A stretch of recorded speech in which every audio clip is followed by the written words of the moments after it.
تو جزء من ثمنہ نسبت الیہ نسبت ما نقص العیب من القیمت ولو کان سلیما. کہتے ہیں کہ اس عیب کی وجہ سے اس مبی کی قیمت میں اس عیب کی وجہ سے اس مبی کی قیمت میں جتنا فرق آیا ہوگا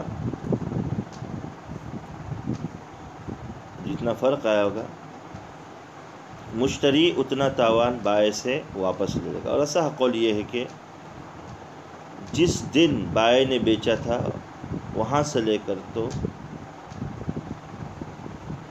جب مشتری نے قبضہ کیا تھا وہاں تک جو سب سے اقل قیمت ہے،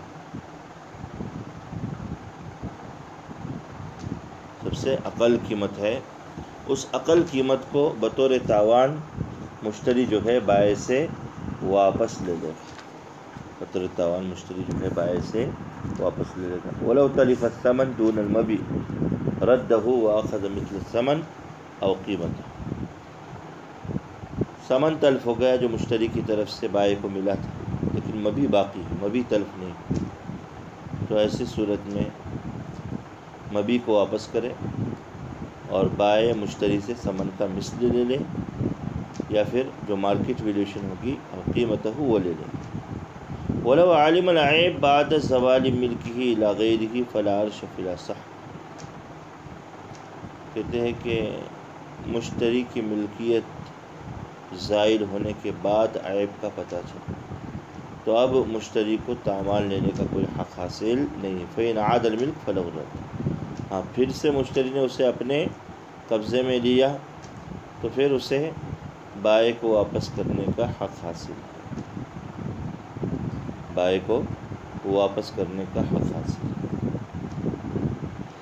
وقیل ان عاد بغیر رد بالعیب فلا رد. مشتری نے واپس تو لیا لیکن رد بالعیب کی وجہ سے واپس لیا ہو تو ہی اسے حق حاصل ہے دوبارہ تاوان. اور اگر رد بالعیب کے علاوہ کی وجہ سے واپس لیا ہے تو اسے حق حاصل نہیں. ورد علی الفور. کہتے ہیں کہ مشتری کو جو واپس کرنے کا حق ہے وہ بھی فوری طور پر عیب کے معلوم ہونے کے بعد عرف و عادت کے مطابق فوراً اسے لوٹانا ضروری ہے. فَلَوْ عَلِمَهُ وَهُوَ يُصَلِّي أَوْ يَأْكُلُ فَلَهُ تَأْخِيرُهُ حَتَّى يَفْرُغَ أَوْ لَيْلًا فَحَتَّى يُصْبِحَ. فَإِنْ كَانَ بَائِعًا بِالْبَلَدِ رَدَّهُ عَلَيْهِ بِنَفْسِهِ أَوْ وَكِيلِهِ أَوْ عَلَى وَكِيلِهِ. وَلَوْ تَرَكَهُ وَرَفَعَ الْأَمْرَ إِلَى الْحَاكِمِ فَهُوَ آكَدُ. وَإِنْ كَانَ غَائِبًا رَفَعَ إِلَى الْحَاكِمِ. والأصح أنه يلزمه الإشهاد على الفسق إن أمكنه حتى ينهيه إلى البائع أو الحاكم. فإن عجز عن الإشهاد لم يلزم التلفظ بالفسق في الأصح ويشترط ترك الاستعمال. تو عیب کا علم ہونے کے بعد عرف و عادت کے مطابق فوراً اسے واپس کرنا ضروری ہے. یعنی فوراً مشتری بائع کو مبی واپس کر دے. کھاتے وقت یا دوران نماز عیب کا علم ہوا تو فارغ ہونے تک مؤخر کر سکتے ہیں. رات میں پتہ چلا تو صبح تک تاخیر کی گنجائش ہے. لوٹانے کے امکان اور قدرت کے باوجود تاخیر کرے تو اب خیار یہ جو لوٹانے کا اختیار ہے یہ ختم ہو جائے گا، ساقط ہو جائے گا. اسی طرح عیب معلوم ہونے کے بعد اور لوٹانے کے امکان سے پہلے اسے استعمال کرے تب بھی خیار ساقط ہوگا، کیونکہ امکان کے باوجود مؤخر کرنا یا امکان سے پہلے اسے استعمال کرنا یہ رضامندی کی علامت ہے، اور عیب کے باوجود مبی کے اختیار پر گویا کہ دلیل بن جاتی ہے. اس وجہ سے کہہ رہے ہیں کہ اگر مشتری کو واپس کرنا ہے، بائع شہر میں موجود ہے تو بذات خود واپس کرے، اپنے وکیل کے ذریعے واپس کرے یا بائع کے وکیل کو واپس کرے. چل جائے گا۔ اور اگر مشتری یہ کہہ رہا ہے کہ نہیں معاملہ میں حاکم کے پاس، قاضی کے پاس لے جاؤ گا، جج کے پاس لے جاؤ گا تو اور زیادہ اچھا ہے۔ اور اگر بائع جو ہے شہر میں موجود نہیں ہے، غائب ہے، تو معاملہ حاکم کے پاس لے جائے، اور فسق پر گواہ بنانا ضروری ہے کہ دیکھو میں مبی میں فلاں عیب پا رہا ہوں، بائع موجود نہیں ہے، تو میں بائع کے پاس لے جا رہا تھا، اس پر تم گواہ بن جاؤ، یا حاکم کے پاس لے جا رہا ہوں، اس پر گواہ بن جاؤ۔ اگر گواہ نہیں مل رہے ہیں فَإِنْ عَجَزَ الْإِشْهَادُ، تو فسق کا تلفظ لازم نہیں ہے، بس واپس کا ارادہ یہ کافی ہے۔ البتہ فوراً اس کو استعمال کرنا چھوڑ دے، اسے استعمال کرنا چھوڑ دے۔ اگر عیب کے جاننے کے باوجود استخدم العبد، غلام سے او ترک علی الدابۃ سرجہا، یا سواری پر زین ایسی چھوڑ دی یا پالان چھوڑ دیا، تو ایسی صورت میں مشتری کا جو لوٹانے کا حق ہے وہ حق جو ہے اس کا باطل ہو جائے گا، حق جو ہے اس کا باطل ہو جائے گا۔ ہاں، جانور کو واپس لے جا رہا تھا لیکن بغیر سوار ہوئے لے جاتا ہے تو واڑی المزاج کا اظہار کرتا ہے، وَيُعْذَرْ فِي رُكُوبِ جَمُوحٍ يَعْسُرُ سَوْقُهَا وَقَوْدُهَا، تو اب اس کے ہانکنے وغیرہ کے لیے پھر اس پر سوار ہونے کی گنجائش ہے۔ وَإِذَا سَقَطَ رَدَّهُ بِتَقْصِيرٍ فَلَا عَرْشَ۔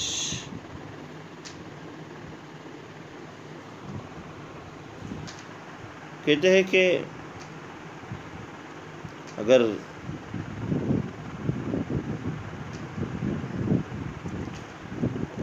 خیار عیب ساقط ہو جائے اور کوتاہی کی وجہ سے واپس کرے تو اسے کوئی تاوان مشتری کو ملے گا نہیں۔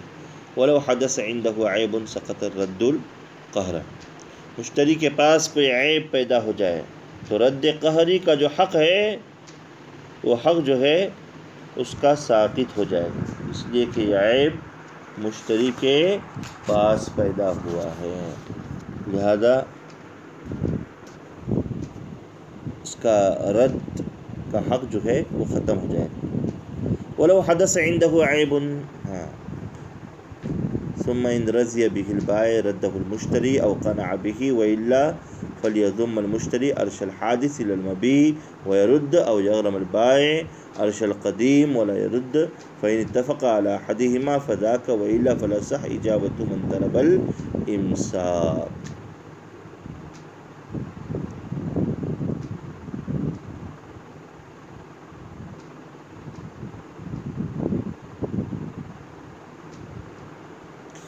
یعنی مشتری کو کسی عیب قدیم کا پتہ لگے اور قبضے کے بعد ایک نیا عیب بھی اس میں پیدا ہو جائے تو مشتری کو زبردستی لوٹانے کا جو حق ہے وہ حاصل نہیں ہو۔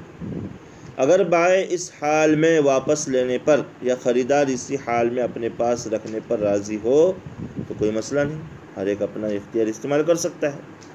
اور اگر دونوں راضی نہ ہوں تو خریدار جدید عیب کا عوض، بدل اور چیز دونوں کو واپس لوٹا دے کہ دیکھو نیا عیب پیدا ہوا ہے تو اس کا بدل یہ ہے اور یہ آپ کی چیز ہے، میں آپ کو واپس لوٹا رہا ہوں بائع کو۔ اور پھر بائع خریدار کو قدیم عیب کا معاوضہ دے، قدیم عیب کا معاوضہ دے دے،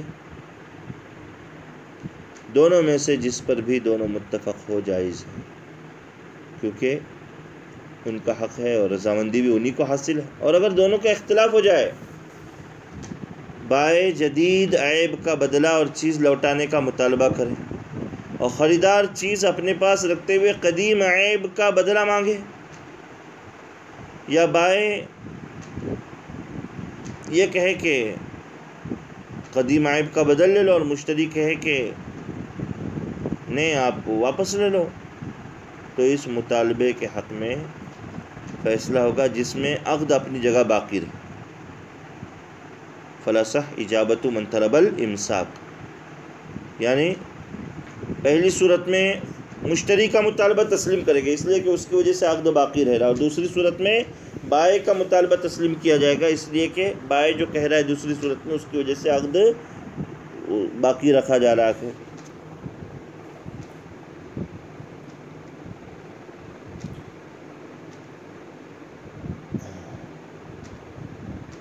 بات سمجھے. وَيَجِبُ أَن يُعْلِمَ الْمُشْتَرِي الْبَائِعَ عَلَى الْفَوْرِ بِالْحَادِثِ لِيَخْتَارَ. کہتے ہیں کہ مشتری کے لیے ضروری ہے کہ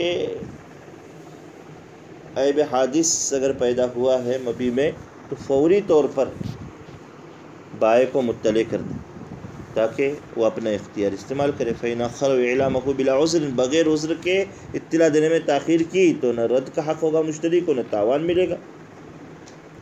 وَلَوْ حَدَثَ عَيْبٌ لَا يُعْرَفُ الْقَدِيمُ إِلَّا بِهِ كَكَسْرِ بَيْضٍ وَرَانِجٍ وَتَقْوِيرِ بِالتِّيخِ مُدَوَّجٍ رَدَّ وَلَا عَرْشَ عَلَيْهِ فِي الْأَزْهَرِ فَإِنْ أَمْكَنَ مَعْرِفَةُ الْقَدِيمِ بِأَقَلَّ مِمَّا أَحْدَثَهُ كَسَائِرِ الْعُيُوبِ الْحَادِثَةِ.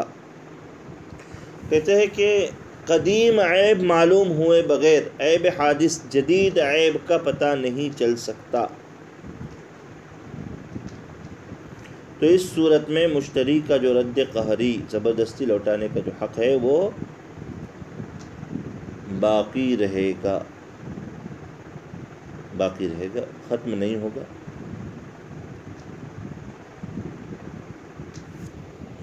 جیسے کسی نے تربوز یا انار وغیرہ خریدا اور اندرونی حالات معلوم کرنے کے لیے بقدر ضرورت اسے کاٹا اور اس میں عیب ظاہر ہوا تو اسے لوٹا سکتا ہے. لیکن تھوڑے سے جانکاری حاصل ہو جائے اور یہ زیادہ کاٹ رہا ہے تربوز تو پھر رد قہری کا حق حاصل اسے نہیں ہوگا، مشتری کو پھر رد قہری کا حق حاصل نہیں ہوگا. تو یہ بات ہے کہ مشتری کن صورتوں میں رد قہری کا حق رکھتا ہے، اس کی تفصیلات اور اس کے معاملات جو ہے ہمارے سامنے آئے. آگے ہیں اشترا عبدین معیبین صفقت، دو عیبدار چیزیں، دو عیبدار غلام ایک ہی عقد میں کسی نے خریدا تو اگر عیب ظاہر ہوا ہے تو دونوں کو ایک ساتھ واپس کرنا پڑے گا. اگر ایک میں بھی عیب ظاہر ہوا وَلَوْ ظَهَرَ عَيْبُ أَحَدِهِمَا رَدَّهُمَا، دونوں کو واپس کرے. لَلْمَعِيبُ وَحْدَهُ فِي الْأَزْهَرِ، قول اظہر کے مطابق صرف عیبدار کو واپس نہیں کرنا ہے، دونوں کو واپس کرنا ہے. وَلَوْ اشْتَرَى عَبْدَ رَجُلَيْنِ مَعِيبًا، دو آدمیوں کا غلام ایک آدمی نے دو لوگوں کا مشترک غلام خریدا اور وہ عیبدار نکلا، اس میں کوئی عیب نقص نکلا. فَلَهُ رَدُّ نَصِيبِ أَحَدِهِمَا، تو دونوں میں سے ایک کا حصہ واپس کرنے کا اسے حق حاصل. اور اگر خریدار دو ہو، بائع ایک ہو اور دو چیزیں اس نے خریدی ہے، ایک بائع کی دونوں نے، تو ایک خریدار اگر واپس کرنا چاہتا ہے تو قول اظہر کے مطابق اس کو بھی واپس کرنے کا حق حاصل ہے. وَلَوْ اخْتَلَفَا فِي قِدَمِ الْعَيْبِ صُدِّقَ الْبَائِعُ بِيَمِينِهِ عَلَى حَسْبِ جَوَابِهِ. کہتے ہیں کہ اگر دونوں کا اختلاف ہو جائے عیب قدیم کے سلسلے میں بائع اور مشتری کا، تو یمین کے ساتھ بائع کی بات مانی جائے گی، اس کے جواب کے مطابق یمین اس سے لی جائے گی. جیسا جواب دے گا اس جواب کے مطابق اس سے جو ہے یمین لی جائے گی. وَالزِّيَادَةُ الْمُتَّصِلَةُ كَالثَّمَنِ تَتْبَعُ الْأَصْلَ وَالْمُنْفَصِلَةُ كَالْوَلَدِ وَالْأُجْرَةِ لَا تَمْنَعُ الرَّدَّ وَهِيَ لِلْمُشْتَرِي إِنْ رَدَّ بَعْدَ الْقَبْضِ وَكَذَا قَبْلَهُ فِي الْأَصَحِّ. کہتے ہیں کہ خریدار کے قبضہ کرنے کے بعد اس چیز میں کوئی قدیم عیب ظاہر ہو اور اب تک وقت عقد کے مقابلے میں اس میں کچھ زیادتی اور اضافہ ہو چکا ہو، تو یہ اضافہ عیب کی وجہ سے لوٹانے سے رکاوٹ نہیں بنے گا. اس کے باوجود خریدار کو واپس لوٹانے کا حق ہے. اگر وہ اضافہ متصل ہے، مثلا جانور موٹا ہو گیا یا کپڑا لیا تھا عیبدار اور وہ سل گیا، تو اسے اختیار ہے کہ لوٹائے یا نہ لوٹائے. دونوں صورتوں میں اسے کچھ بھی نہیں ملے گا، کیونکہ یہ اضافہ اصل کے تابع ہے اور ملکیت میں پیدا ہوا. اور اگر اضافہ جدا ہو تو خریدار لوٹانا چاہے تو صرف اصل خریدی ہوئی چیز لوٹائے، اضافے کو لوٹانے کی ضرورت نہیں ہے، کیونکہ یہ اضافہ مشتری کی ملکیت اور زمان میں رونما ہوا ہے۔ اور حدیث میں آ چکا ہے کہ آمدنی کا تعلق زمان سے، الغرم بالغنم، الغرم بالغنم۔ مثلا کسی نے گھوڑا خریدا اور اس پر سواری کرتا رہا، یا کرائے پر سواری کے لیے اس کو چلاتا رہا، بعد میں قدیم عیب کی وجہ سے گھوڑا لوٹانا پڑا۔